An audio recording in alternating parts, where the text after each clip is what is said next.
आपकी स्क्रीन पर इस वक्त इंस्टाग्राम की एक पोस्ट है। ये पोस्ट है द इंडियन एक्सप्रेस की। ऊपर लिखा है, शुरुआती जांच में पता चला है कि पहलगाम में हमला करने वाले आतंकवादी फौजी ड्रेस जैसी पोशाक पहने हुए थे। उनके पास M4 कार्बाइन और AK-47S असॉल्ट राइफल्स यानी बंदूकें थी, जिससे उन लोगों ने 70 राउंड फायरिंग की। एक म्यूचुअल इस पोस्ट को अपनी इंस्टा स्टोरी पर शेयर करती हैं और सवाल करती हैं, आतंकी कहां से लेकर आए AK-47S? ये सवाल केवल उनके मन में नहीं है, ये और इस तरह के और भी कई सवाल आज करोड़ों भारतीय के मन में हैं कि आतंकवादियों को ये ड्रेस किसने दी? इतनी महंगी महंगी बंदूकें वो कहां से लेकर आए जो सिर्फ ताकतवर फोर्सेस को दी जाती हैं? उनके पास इतनी सारी और महंगी गोलियां कहां से आ गईं? सवाल कई हैं, जवाब सिर्फ एक है, पाकिस्तान। बिना पाकिस्तान की मदद या कहें स्पॉन्सरशिप के ये सब कुछ हो ही नहीं सकता था। यही कारण है कि अब भारत सरकार ने पाकिस्तान के खिलाफ कई सख्त कदम उठाए हैं। लेकिन अब सवाल यह है कि पाकिस्तान आतंकियों की फंडिंग के लिए पैसा जमा कहां करता है, किन बैंकों से ट्रांजैक्शन किए जाते हैं और इस तरह की आतंकवादी फंडिंग के लिए पाकिस्तान के खिलाफ ग्लोबल लेवल पर क्या कार्रवाई हो चुकी है, सब कुछ समझते हैं। सबसे पहले अभी से तकरीबन 6 साल पीछे चलिए। 14 फरवरी 2019 कश्मीर के ही पुलवामा में एक बड़ा आतंकी हमला होता है। उसमें भी पाकिस्तान शामिल पाया गया, जिसके बाद भारत सरकार की तरफ से पाकिस्तान के खिलाफ कई एक्शन लिए गए।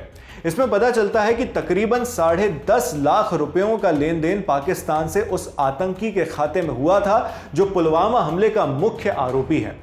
टाइम्स ऑफ इंडिया की एक रिपोर्ट जो आखिरी बार अगस्त 2020 में अपडेट हुई, वो इस बात की तस्दीक करती है। रिपोर्ट के मुताबिक पाकिस्तान के पेशावर और खैबर में मौजूद 2 बैंकों की एजेंसियों में मौजूद 2 बैंक खातों में ये ट्रांजैक्शन हुई।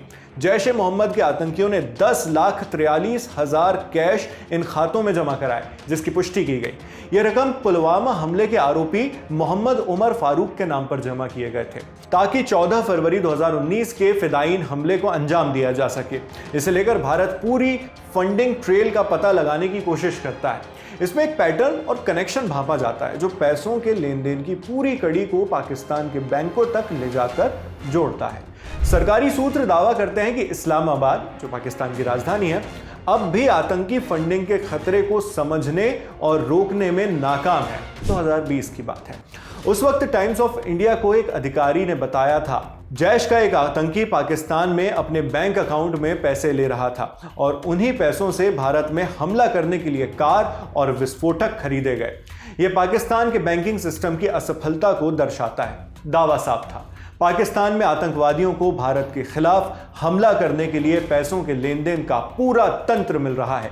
NIA यानी भारत की नेशनल इन्वेस्टिगेशन एजेंसी, उसकी जांच से पता चला कि आतंकी उमर के 2 अलग अलग बैंक खातों में पैसे जमा किए गए। ये बैंक थे मीज़ान बैंक, उसकी पेशावर ब्रांच, और एलाइड बैंक, जिसकी खैबर ब्रांच।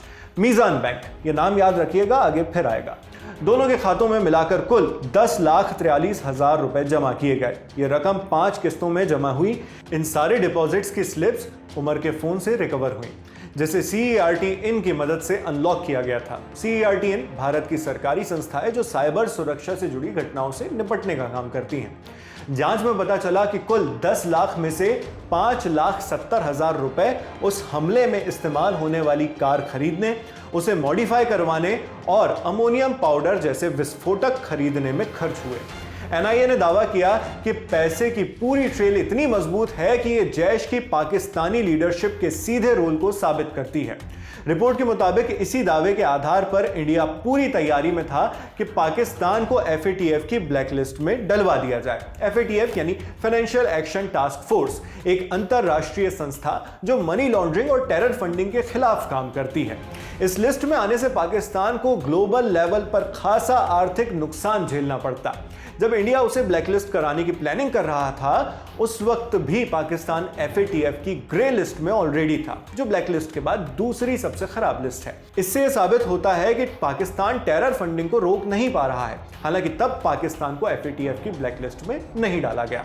बाद में 2022 में वो FATF की ग्रे लिस्ट से भी बाहर आ गया। मगर ये पाकिस्तान के लिए हमेशा एक बड़ी चिंता रही है, क्योंकि इस लिस्ट में आने से उसे बड़ा नुकसान होता है, आर्थिक नुकसान। कट टू 2025, 2020 लगभग 6 साल और 2 महीनों के बाद कश्मीर में फिर एक बड़ा हमला हुआ। इस बार भी पाकिस्तान का इन्वॉल्वमेंट बताया जा रहा है। ऐसे में टेरर फंडिंग पर और गहरी नजर डाली जा रही है। दैनिक भास्कर से जुड़े डीडी वैष्णव ने इस बारे में एक विस्तृत रिपोर्ट की, जिसमें बैंक लेन देन का ये पूरा सिस्टम बताया गया है। रिपोर्ट के मुताबिक आतंकवादियों को फंडिंग के लिए मीजान बैंक खातों का उपयोग किया जा रहा है। इसके लिए भी पाकिस्तान का आतंकी संगठन जैश वही कायराना काम कर रहा है जिसके लिए वो बदनाम है, धर्म के नाम पर आम लोगों को बरगलाना। रिपोर्ट बताती है कि कोरोना काल के बाद आतंकी गतिविधियों के लिए जैश ने झूठी वजहें बताकर फंडिंग इकट्ठी करनी शुरू कर दी है। वो आम पाकिस्तानी नागरिकों से नई मस्जिदों के निर्माण के नाम पर झूठी कहानी गढ़कर बड़े स्तर पर चंदा वसूली कर रहा है। इसके लिए पाकिस्तान के मीजान बैंक के खातों का इस्तेमाल किया जा रहा है, वही बैंक जिसका जिक्र कुछ देर पहले हुआ था। हालांकि इस रिपोर्ट की जानकारी दैनिक भास्कर को कहां से मिलती है, इस रिपोर्ट के रेफरेंस या सूत्र क्या हैं, ये चीजें इस रिपोर्ट में नहीं बताई गई हैं। दी लल्लन टॉप इस रिपोर्ट की पुष्टि नहीं करता, मगर यह बात सच है कि बैंकिंग सिस्टम का इस्तेमाल टेरर फाइनेंसिंग के लिए पाकिस्तान में होता रहा है और इसीलिए इससे पहले भी पाकिस्तान 28 जून 2018 से लेकर 21 अक्टूबर 2022 तक, यानी 4 सालों से भी लंबे वक्त तक FATF की ग्रे लिस्ट में रहा। उसके बाद से अभी तक हुए हमलों में 22 अप्रैल 2025 को कश्मीर के पहलगाम में हुआ हमला सबसे घातक आतंकी हमला रहा।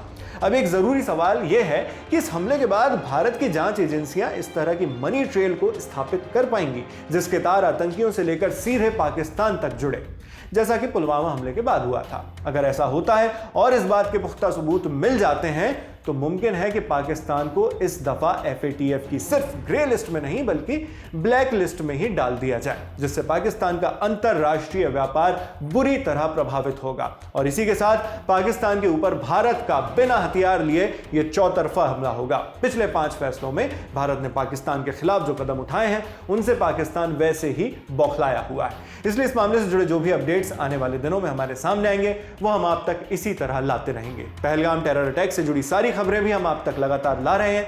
हमारी एक टीम भी इस वक्त ग्राउंड पर मौजूद है। मेरा नाम है शेख नावेद। आप देखते रहिए दी लल्लन टॉप। शुक्रिया।